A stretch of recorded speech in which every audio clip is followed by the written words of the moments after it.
Welcome to the Creative Play and Podcast Network. Join us as we share our favorite RPGs, one-shot games, tabletop games, reviews, and convention panels. Sit back and enjoy the show.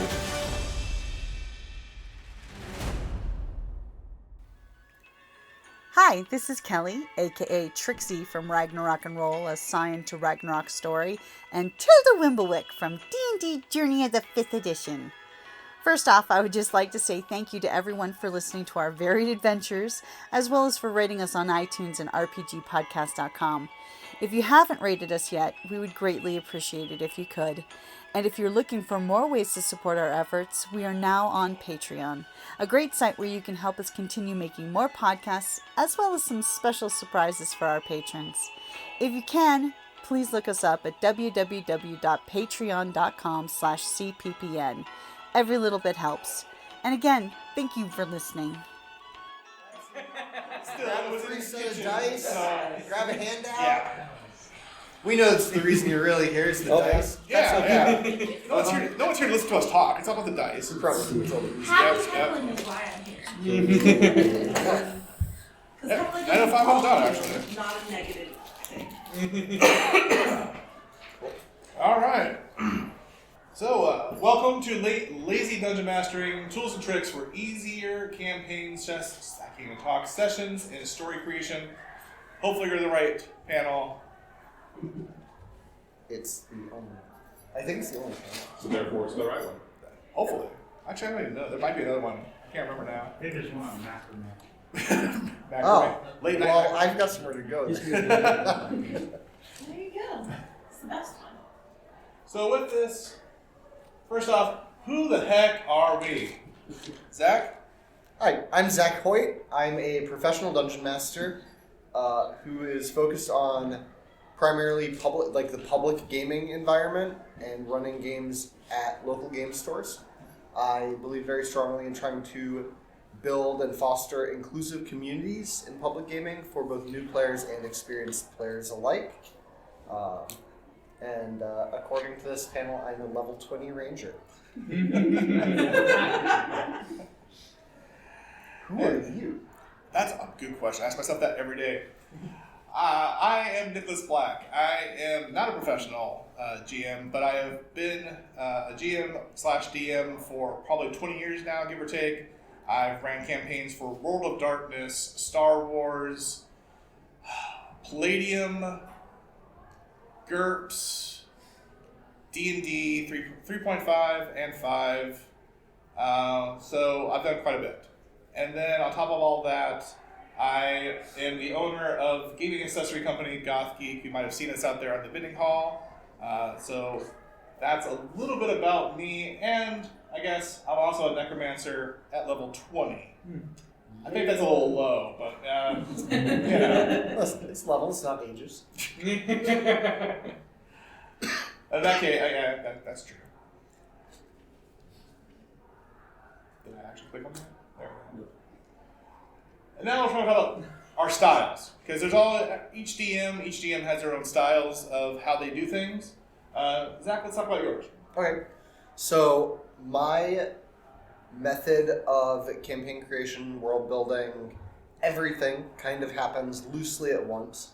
I believe very strongly in front loading all of the prep work in campaigns to minimize the prep work that you have to do down the road.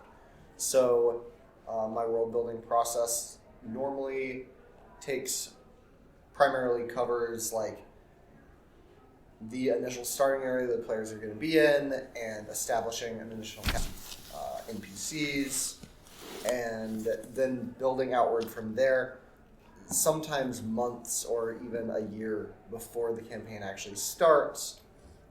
Once the campaign actually starts, my prep time per session is like an hour and a half to 2 hours a week, maybe, at most. So front load, that's my personal preference, and I would describe my GM style. How about you, Nick? I am an agent of chaos. I am very much about improvisation improvisation. I can never say that word.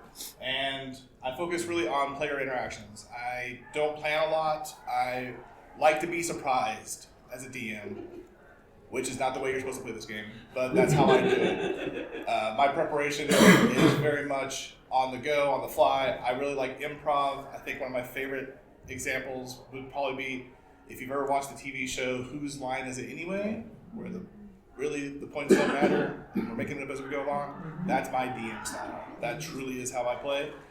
Some of my players love it. Some of my players really hate me, and they've moved on to other games because of that reason. So it's not for everybody. Your mileage may vary. But I think understanding your DM style is really important when you're looking at minimizing prep work, because if you can figure out what works for you in that regard, we have two very different styles, but we both have had incredibly long-running campaigns using these styles. I mean, Definitely. 57 sessions, 54 sessions, somewhere in that range is not uncommon for a campaign for me. And your Mine, not nearly as that long, I'll be honest, but mine have gone for probably 20 sessions, 30 sessions, somewhere around 30 there. sessions. That's still pretty good. Yeah, and it's really just depending on the players you find and the stuff. I mean, it's all about the players and what works best for you. Everybody's different. One, the tools that we use vary pretty widely too. Spacebar. There we go. There we go. So speaking of tools, So, you want to talk about the tools that you use first? sure, we can jump into that. So with my tools, I'm very old school when it comes to that. I was very much about theater of the mind, which I think you and I both have talked about. Okay. Both being kind of old school that way. But I've changed in that regard because, especially in this day and age, a lot of players need that visualization. And I'm actually a visual person myself. So a lot of my tools now have become miniatures, as well as, especially when it comes to hardware, it's miniatures. Laptop, of course. I think every GM, DM these days has a laptop. That's kind of a given. Then I have my physical cards that I use. I have my creature monster cards. I have my spell cards, my item cards, because they're great for with the pictures and the stats on them. And then my digital map. I think that's a great tool. I have a DIY digital map that I made, which I'll talk about a little more later. And that's really the hardware that I use. What about you, Zach? What hardware that are you using? Hardware, I still use physical books. I use my laptop a lot. All of my prep pretty much happens for the campaign and building side. There's a lot of pen and paper and actual physical note-taking and writing, but it all winds up transferred to the laptop in the long run. And I think that's really, other than there's a series of books that are a game master's guide to, like a game master's guide to traps and puzzles, for example. I think Jeff Ashburn is the author on those. That whole series is great. I love those. Great hardware to use. But realistically, laptop, I recently started using a receipt printer to print out records for magic items as my players get them, which works really, really well. And you want to talk about no prep, you just, have the app open real quick. When they get a magic item, you type up what it is or copy paste it into the app, hit print, zit, it's there, hand it off, and they've got a record of exactly what they got according to you. Works great. So, cool piece of hardware, neat tech to use now. Just started using it 2 weeks ago, 3 weeks ago, something like that. See, that's awesome. What do you think about that? That's kind of thing you just I outside didn't the come box. up with it on my own. That one, I saw it on YouTube and was like, this is great. This is so cool. So, And moving to software. Software, I think the biggest one for me, and I think we both agreed on that one, is the DM's Guild or Drive-Thru RPG, same company. DM's Guild is a great resource. They have a lot of free items as well as pay as you please. There we go. That's the word I'm trying to think of. Like $1 or $2. They have like one-shots you can buy, as well as great resources like maps. You can buy like a huge pack of maps for $2-3. So I use them a lot for that. Of course, your obvious stuff like I use Google, of course, and YouTube. I use podcasts, Spotify, things like that, and of course, AI, D&D Wiki, and trying to think here, what else? I think for software, that's my biggest ones that we got listed there as well. What about you, Zach? Anything we're missing? Well, I use like you said, Google Drive-Thru RPG, which is great. I buy a lot of modules from Drive-Thru RPG if I'm looking for low prep stuff to run.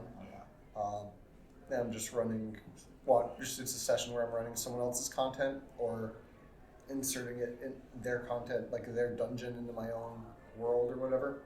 Great resource for that. Like you said, really, really affordable. Additionally, I use Photoshop. I actually use a Photoshop alternative now because I don't like Adobe. There's 13 years in the graphic design industry. I'm tired of paying them my money every month, right? So I use that, especially when I'm running games online. I actually use that for digital tabletop. Just stream my screen through Discord, and that's my VTT, virtual tabletop. I get a lot of resources from Instagram. There are a handful of different people I follow there that magic items, dungeon layouts, and just like writing prompt style things that I utilize. I do still use AI a little bit, like we'll talk about that later. Yeah. That's kind of an elephant in the room when it comes to DMing at this point. And then I use the websites, they're listed here, Donjon and Kasoon, which are very similar sites. It's a lot of like random content generators, and one of them has a weather generator that generates realistic weather forecasts for like however many days in game you want it to generate for. That's super useful for lazy DMing. Something that you used to have to like pull out 3 different books and pull up charts for and roll and roll and roll and roll. You can just click a button and it's there. And a lot of them are fed from the old like 2nd and 3rd edition resources for the way the worlds work. So it works really well. I love those.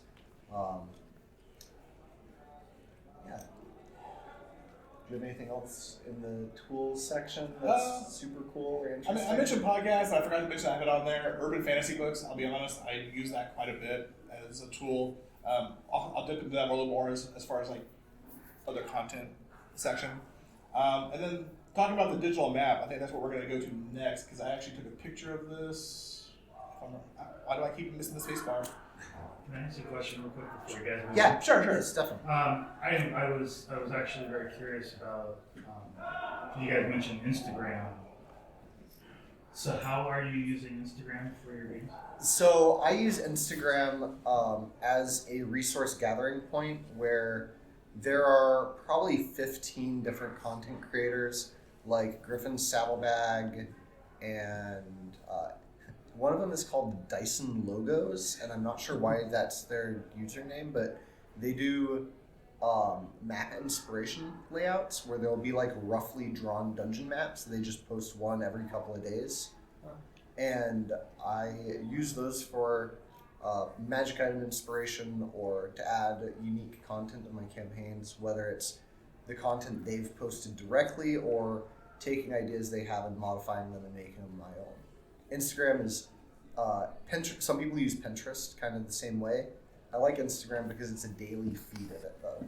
Like every day I hop on Instagram and there's new stuff for me to look at, especially like I followed a bunch of writing prompt Instagrams, and they're just each day it's a list of writing prompts with a theme that can give you inspiration, whether it's for NPCs or area descriptions or whatever.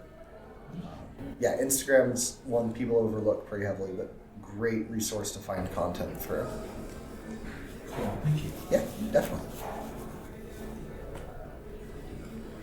And so this is just a quick DIY digital maps. And so if you haven't really been using digital maps or have been scared to use digital maps, you shouldn't be. First off, digital maps are a dime a dozen. You can get them anywhere for free, or you can go on YouTube, which is where I got these images from. YouTube has live digital maps, which are really cool to use, where they'll have like the sounds of birds and the wind. And what this is I found online where you can actually do a do-it-yourself digital map, where you basically buy a cheap TV from Facebook Marketplace for like $50-$60 or whatever, however much you want to spend. I shopped around. You buy an old Google Chromecast for like $10. You slap it in the back of it, and boom, you put it flat on your table, and you have yourself a digital map. As long as it's a 46 or bigger, you can see the two different images here. This one here has no miniatures on it. That one on the far right, you can see the little miniatures in the far left corner. As long as it's up to 46 inches, it should be to scale for your maps. And so it's a really cheap way of doing this compared to like the high-end stuff. And it's still a lazy way of doing things, but still adds more to your gaming sessions.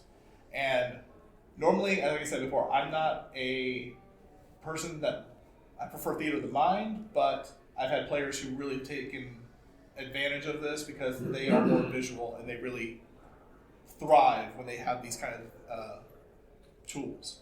Yeah. And I actually used a system similar to that previously. Except mine was built off an old karaoke display. It was an old bar karaoke display that was just high enough resolution to work. And that was cool because it's got the mounting screws on the back. And I discovered that the drawer, like your drawer pulls for Home Depot hardware, are the same thread pattern as the mounting screws were. So you just screwed 4 of those in, and it elevated it and gave it enough ventilation where, despite being plasma, it wouldn't overheat. And then, because it's one of the commercial displays, it won't collapse on itself either, like the old plasma displays would. Super affordable way to do that, and really pulling maps up. There's zero prep at that point. You just search on Google, and, oh, there's a map I like. Click, it's there. We're good to go. Yeah. Oh, it's 3 hours. Perfect. That's all I need. We're done. That's basically what this is. This is like I used this exact map for I think 2 sessions ago. So, and then you can make these prettier. Like that's where the laziness really comes in. Is I found these online. I think Ginny D on YouTube was the first one I actually saw. Like her father built her one, and a lot of these they build frames around them and ventilation and things like that to make it look nicer and make it more mobile.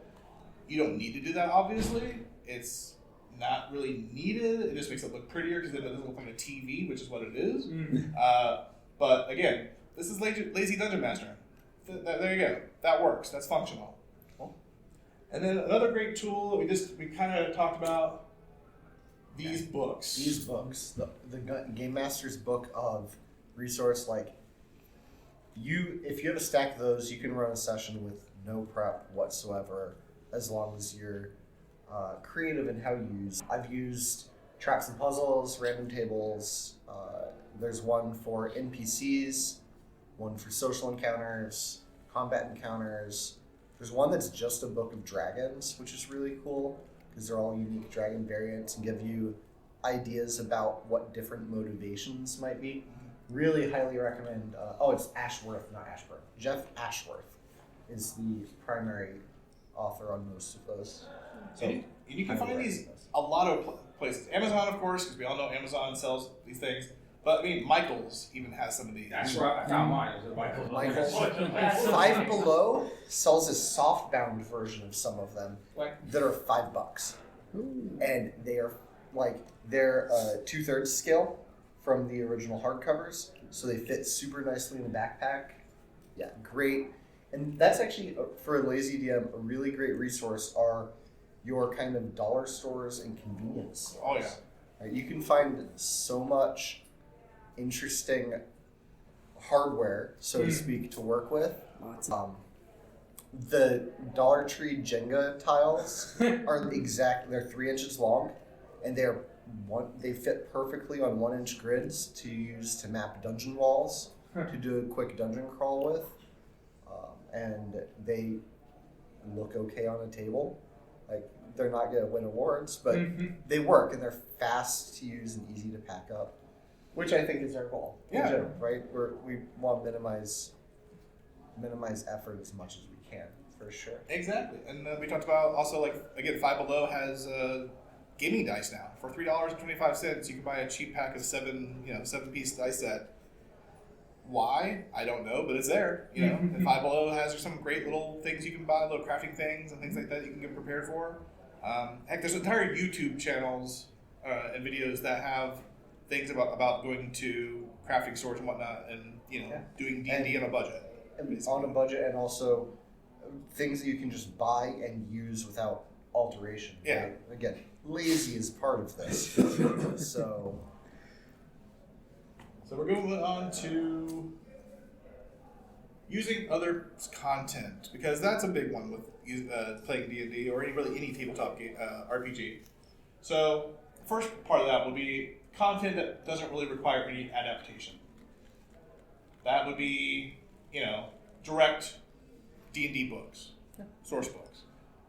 That's pretty straightforward, I think. But we can talk a little bit about that. You're more with that than I am, because I use it all. Yeah. So when I say I'm a professional DM, one of the things that I do is I'm a store organizer for the Wizards of the Coast Adventures League program, and we run pre-written modules and content that are provided by Wizards of the Coast.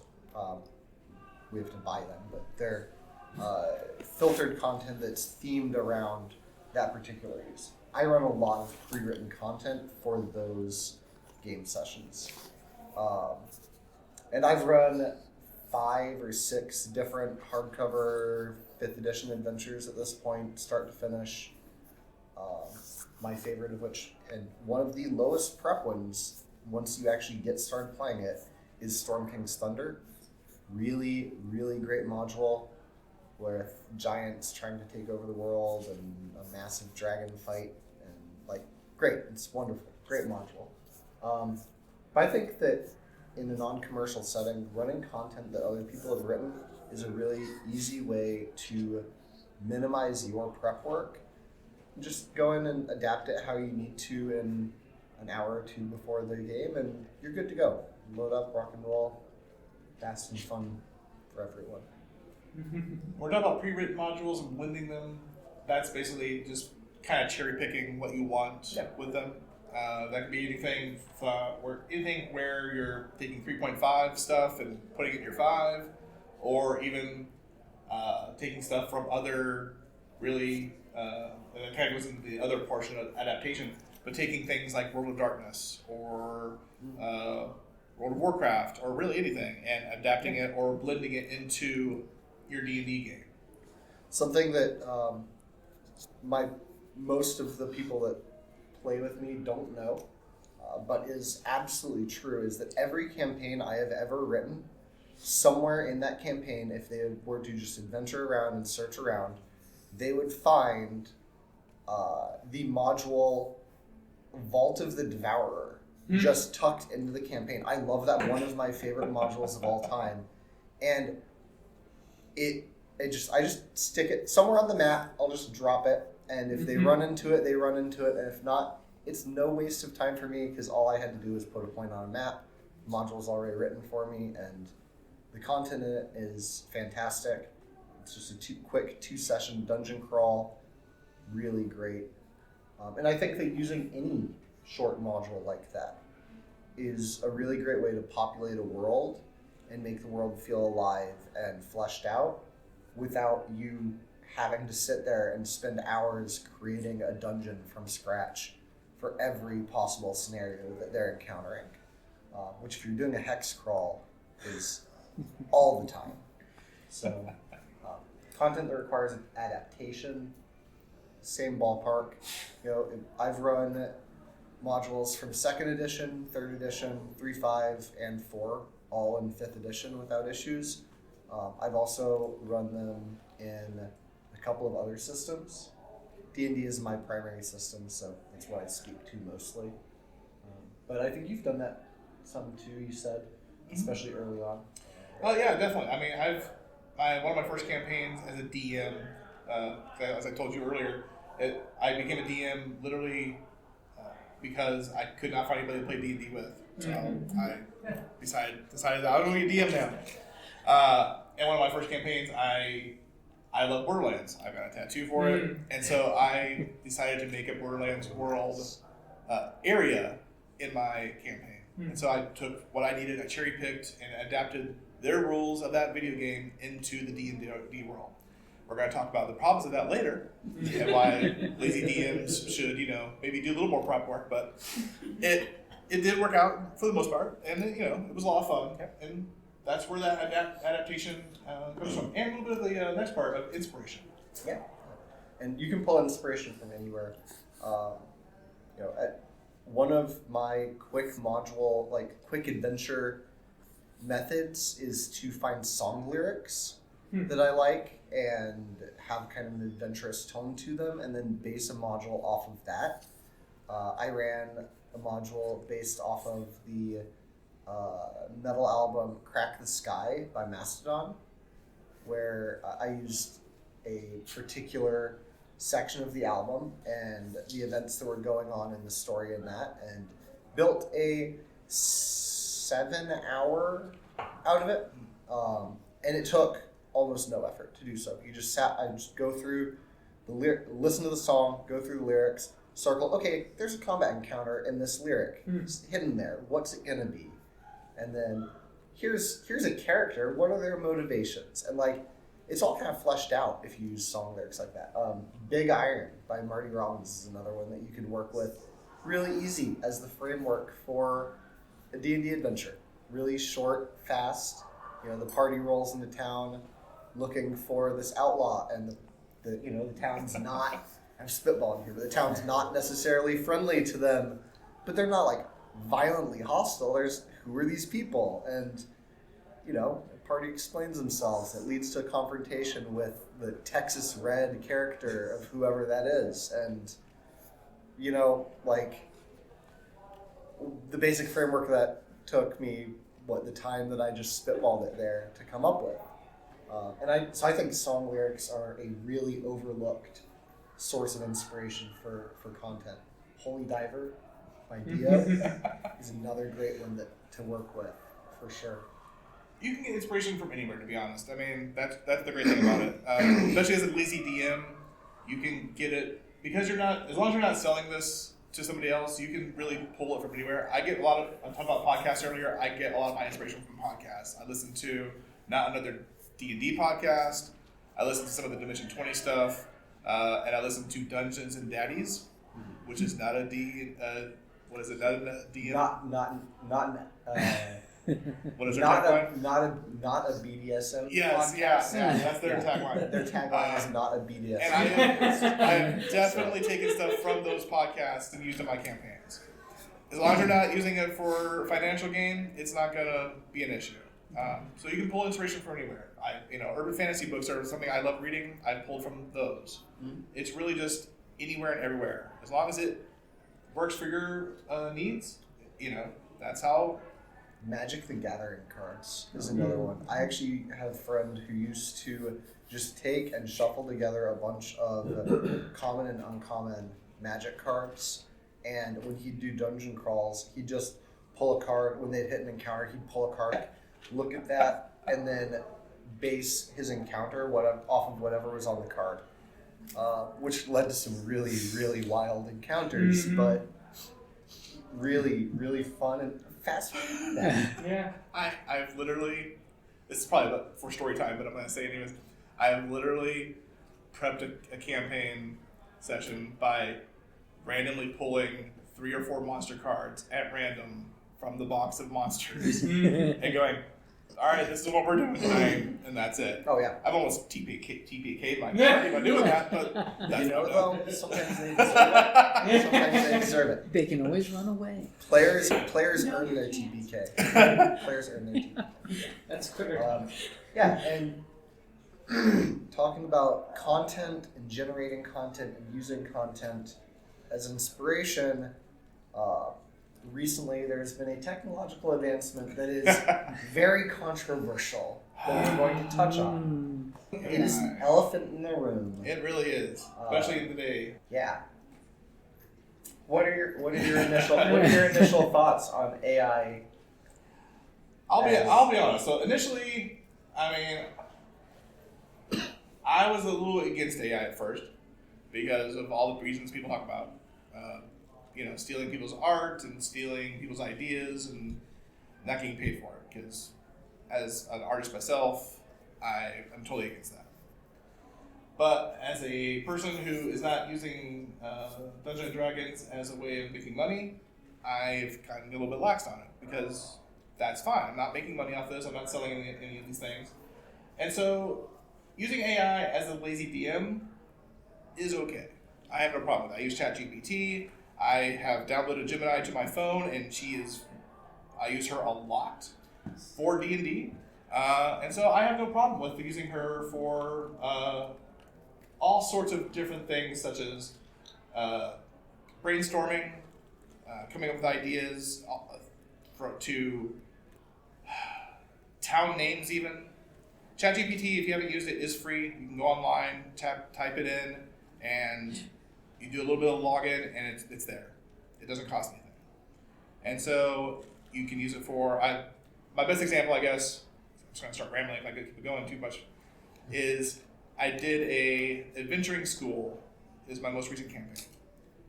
I am horrible at doing names. And an adventuring school has an entire faculty that you need to have names, their positions, what they're doing, their personalities, all sorts of stuff. I don't have time. I don't care. So I went to ChatGPT, said, I need a list of faculty for an adventuring school in D&D 5.0. Enter.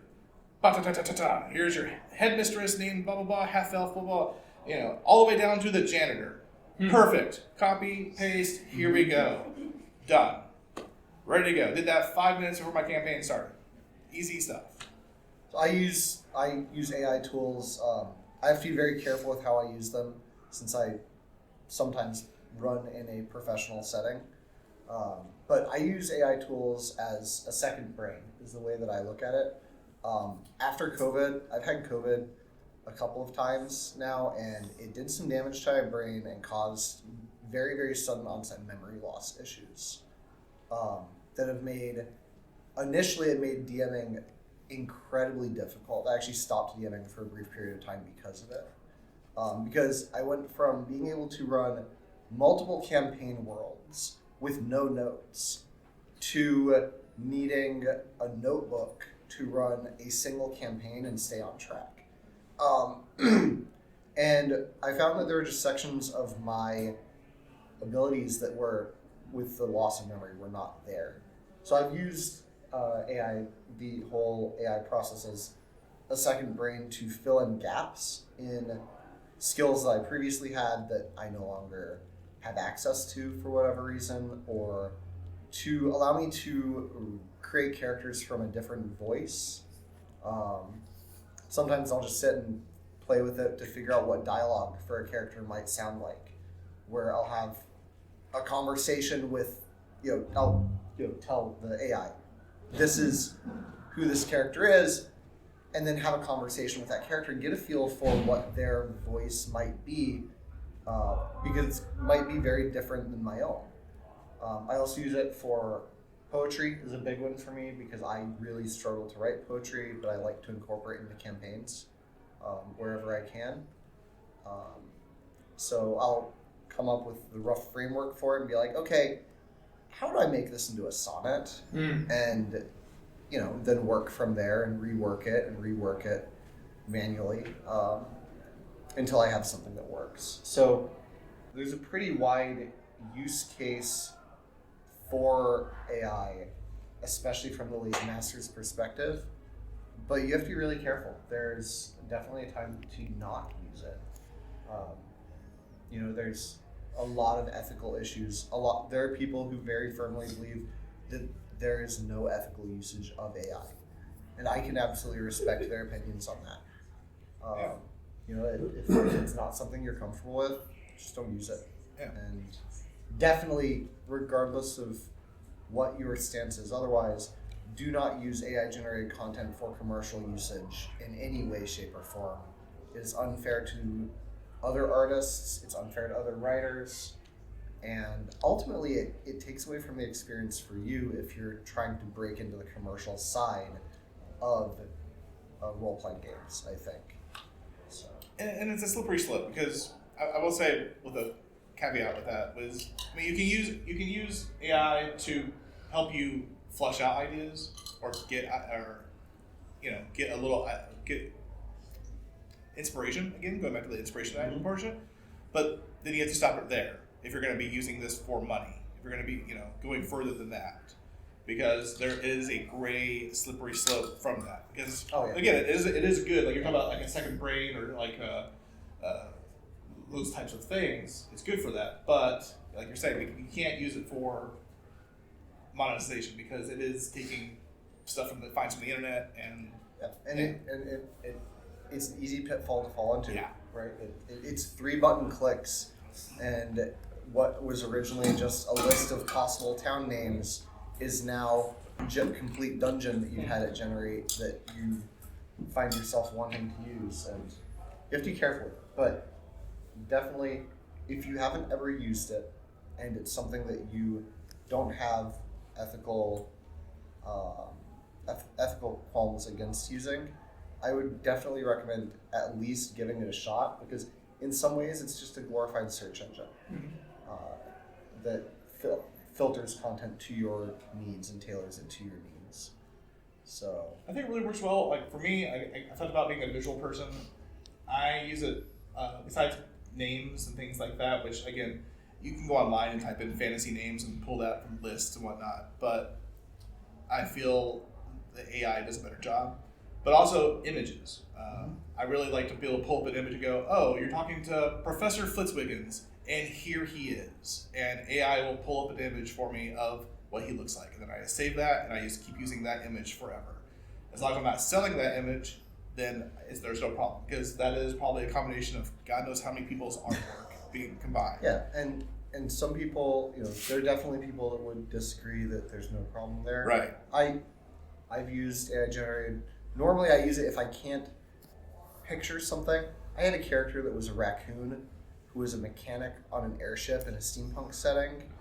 And I had to figure out, for my own just general purposes, what does a raccoon wearing coveralls or overalls standing on his hind legs actually look like? Like, you can visualize it to a point, but what people don't realize about raccoons is that they're chubby little creatures, and their weight if they're standing on their hind legs, their weight distributes really, really weirdly. Not at all how you'd expect. It's like they stand up and everything just kind of sags and shifts. And you would never, unless you've been around raccoons a lot, never would be able to visualize it properly. So sometimes just using it as your mind's eye even can be a beneficial way to do that. We are coming up faster on time than we thought we would. What are some of, move on to the dangers of lazy DMing? Yeah, we'll get there. I'm going to get there. I just want to say one last thing. Sure. Because I want to just point out, all the images you're seeing on our slideshow were generated by AI. I just got a text message about that, actually.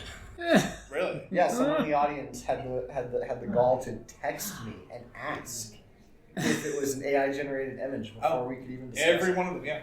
Every one of these was generated by Gemini. Hats off to whoever that person was. Yeah. Yes, it's me.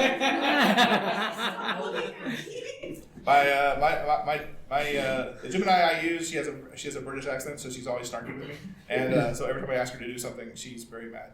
And so but she generated one of these images. Would I ever use these for, again, monetization or anything that's going to be used for monetization? No, because that's completely wrong, and I don't agree with any of that. After we're done with this slideshow, it will be stored away and never seen again unless we do this panel again, kind of thing.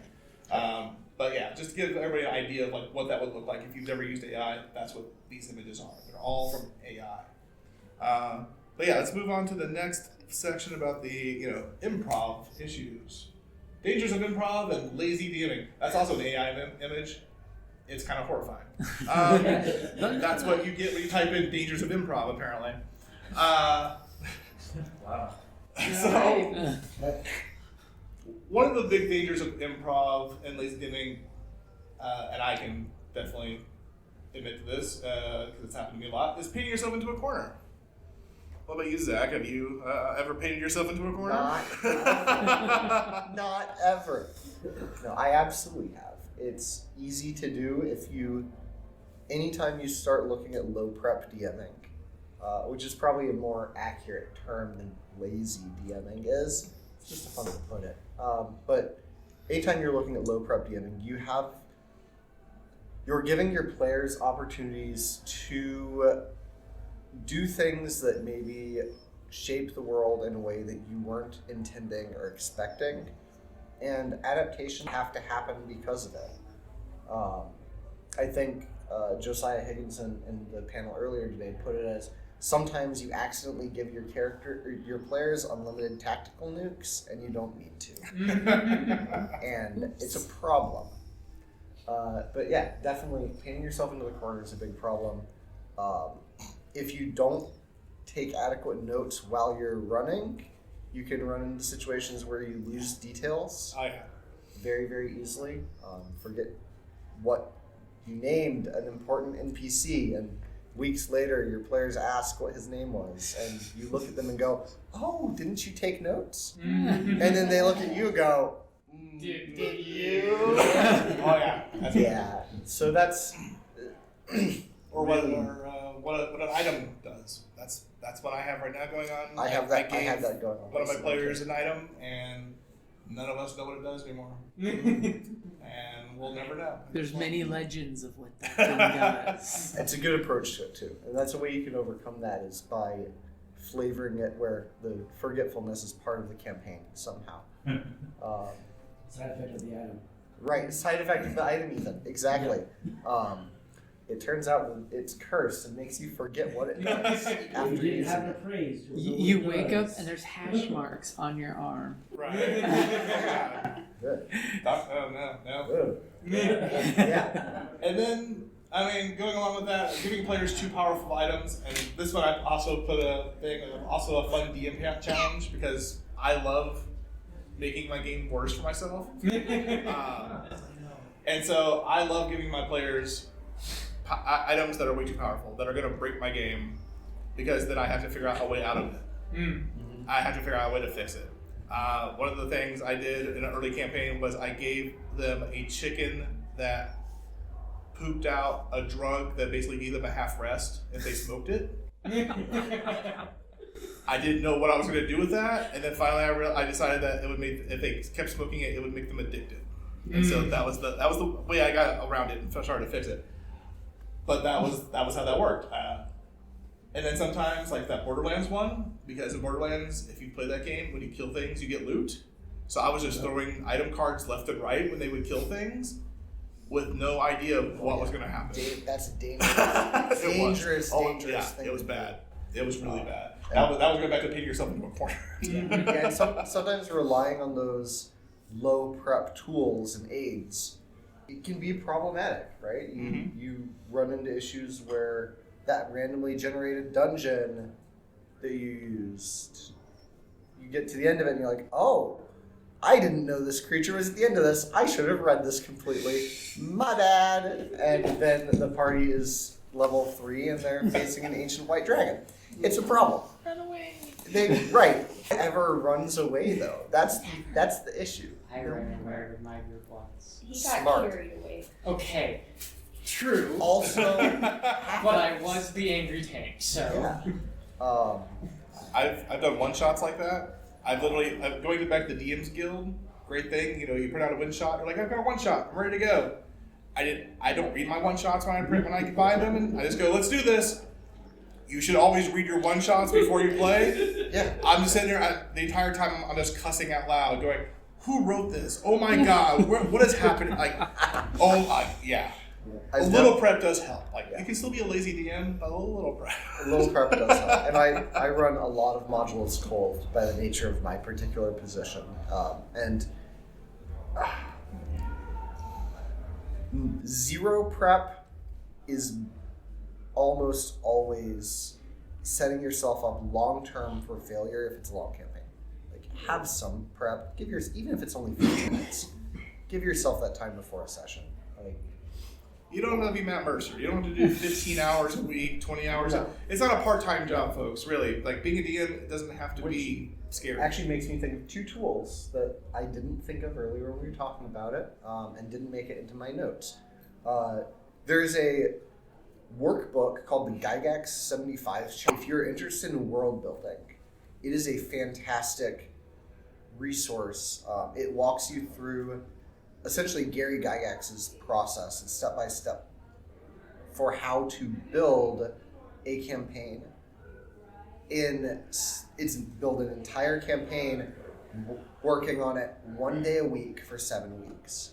What's it called again? It's the Gygax 75 challenge. It's available, I believe, as a pay what you want document now.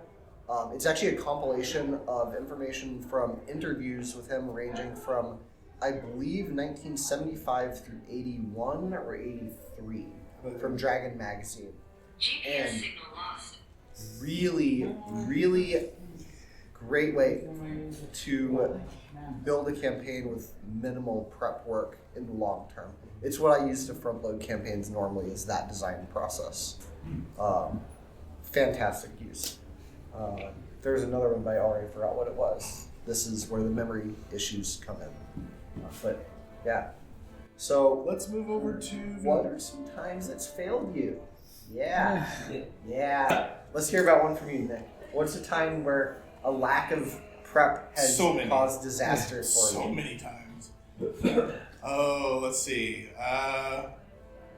Well, there was the Borderlands campaign. That was definitely a bad one. With that one... Oh, no. Here's a good one. This is the one I was going to talk about. I level 1 characters, and I chose Will-O-Wisps. If you know what those are, they are not as simple or easy to kill as you think. And we almost had a TPK.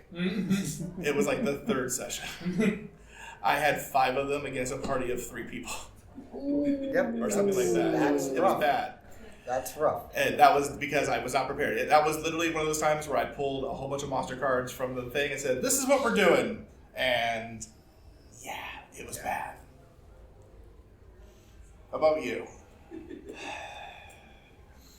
I had an incident happen with a deck of mini things. Oh, I've got one of those, yeah. Where through various circumstances outside I was running in a multi-DM collaborative world where I was like the head DM, and there were people running sessions under me, and we rotated. Well, unknown to, like, someone in the party gave them a deck of mini things. Someone, one of the other DMs, when they were running, gave the party a deck of mini things. And then one of the other DMs, because I wasn't really paying attention to what they were giving out and doing, made it where essentially none of the negative effects in the deck mattered. And be a big reveal in that campaign where the characters found out that this like faceless, shadowy council that they were working for was actually them from the future, directing them on trying to prevent cataclysmic events that they had experienced themselves. And like that whole reveal got ruined by this deck of mini things. It was so frustrating for me and heartbreaking for the players because like the whole campaign just went up in smoke from it. Real bummer. What are some times that a lack of prep has failed you? Do we have anyone in the audience that has a particular example they want to share? Sure. I was going to say the generic scenario of you decide to sit and panzer the entire campaign, start up, and then forget to take notes of what the hell's going on, and then you have that, and everybody's just staring at each other like, what are we doing? Oh yeah. Big breaks in campaigns. If you think a campaign's could go on break, sit down and do prep work. take a couple hours and actually flesh out where you were, what was happening. Session 0.5. 0.5, exactly. Super important. And remind the players what they're doing. yeah. Well, do we have anyone else in the audience that has any stories to tell? Sure. So I use DM's Guild, which you guys do. Yeah. I picked up Behold the Trask. Oh, I played in I did the time I ran it. And purchased it. That was a cool name for session to run. Pulled it up and as a DM reading it, the very first page, I went, shit. This isn't what I was expecting. Yeah. Anyway, I forgot half the mechanics entirely for the first time I ran it. And can you explain real quick what the really basic frame module is? Essentially, an archaeologist team woke up a sleeping Trask, and then it decided to go on a rampage. You are sitting in a tavern, and somebody busts the door and says, "I need help. Follow me." Yeah. That's it. So That's the entire intro of the campaign. it's essentially a kaiju campaign module where Gojira. yeah, exactly. Where the egotistical scientists aren't willing to admit they messed up and everyone else suffers for it. Really is a really interesting module, but running that no prep would be a nightmare. Oh man. I now have it loaded onto Roll20 Makes it a with lot easier. all of the maps. So and much I can easier. easily switch through it, pull up on a screen, and now I know it enough that I've been through it. It's my go-to one shot when I really need to quickly run. Yeah, great one. Great one. We got about 5 minutes left. Let's jump into Q&A. Because this is all about, for you folks, for any of you who are beginning DMs or wanting to becoming a DM or GM, what questions do you have? Anyone? Yeah. Sure. What tools do you recommend for a beginner DM, and what tools do you recommend for a advanced DM? So for tools for a beginner DM, I am a really big fan of DMs starting out with pre-published modules from DM's Guild. I think that's an awesome, whether you use that module directly or just use it as a resource to minimize prep work, I think that's a really great framework. I think, oh sorry, I didn't mean to interrupt. Oh, go ahead. I was just going to say, to be honest, I think the starter kit that Wizards has come out with, The second one especially. yeah, Oh yeah. really is great. It's a great jumping off point. So do that. Like if it's $20 still, I think. Yeah, I think they don't really change the price too much. Yep. It's a great way to start off as a DM because it's got everything you need right there, and you don't have to deviate too far from it, and it's a really quick little campaign. For an advanced DM who's looking to world build, the Gygax 75 challenge is my #1 recommendation for world building tools. Pair that up with something like Kassoon. It's on the. Yeah. We've got a handout up here that I can give you later. But it's If you use mine, it's okay. Oh, okay. Kassoon.com. I like that one particularly paired with the Gygax 75 challenge. Especially if you subscribe to the Patreon for it, you get some additional features. And for an experienced DM who's looking to take things to the next level while still minimizing prep work, it is the way to go, hands down, in my opinion. For D&D specifically. If you get into other games, there's other similar websites for them. I still recommend for experienced DM Guild on top because Yes, they have always. some really great tools on there as well. And then I hate to say it, but if you're not opposed to it, using AI for some ideas. If you're an experienced DM or getting into that point. I don't recommend it for new. No, not for new. But once you're getting to that point where you can do homebrews and things like that, yeah, AI is a great tool. Do we have other questions? Yeah.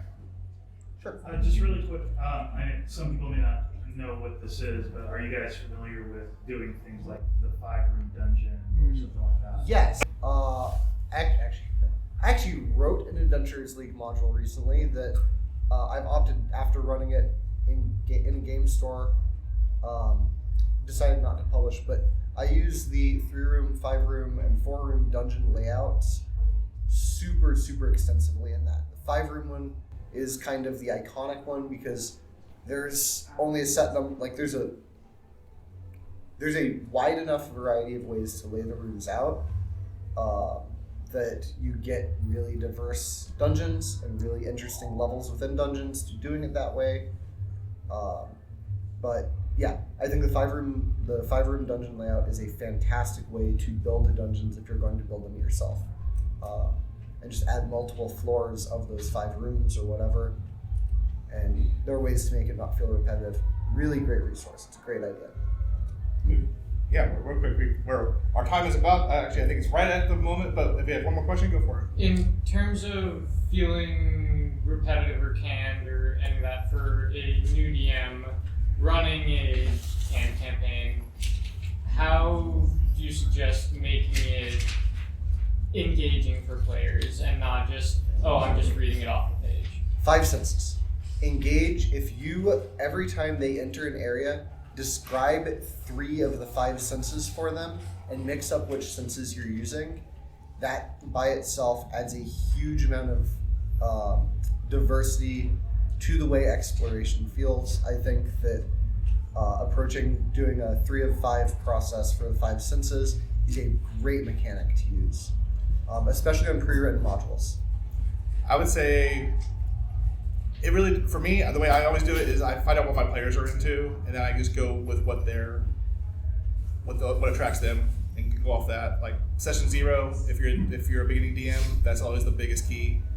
Doing that session 0, finding out what your players are into, what kind of mechanics they're into. Are they all about hack and slash? Are they all about mystery? What entices them and interests them? And then once you find that stuff out, you can really hone your campaign into what's going to make them happy, and well, maybe not happy all the time, but happy enough to keep them coming back to the table. Yeah, communication with your players is key. Exactly. Well, thank you all very much for coming to our very late panel. Yes. There is another panel after this. Yes. That I would recommend sticking around for if you have the time. I think that it's going to be a ton of fun. I have to go find something to drink before I do anything else. If you didn't get one of our forms, we have our cheat sheets up here. Grab one by all means. We still have extra dice that are free. By all means, come up and grab some dice. You can never have too many. You might have heard me say this 1,000 times in the vending hall. You'll hear me say it 1,000 times more. And the next panelists can come get some dice also if they want. I'm gonna grab one more set. By all means. I'll grab some dice. About women's mental health in the 19th century. Thank you for listening to the Creative Play-In Podcast Network. If you enjoyed our show, please check out D&D Journey of the 5th Edition and Ragnarok Enroll a Scion Hero to Ragnarok Story. Also, check out our Patreon page for more content and behind-the-scenes things, as well as joining us for a one-shot game or two.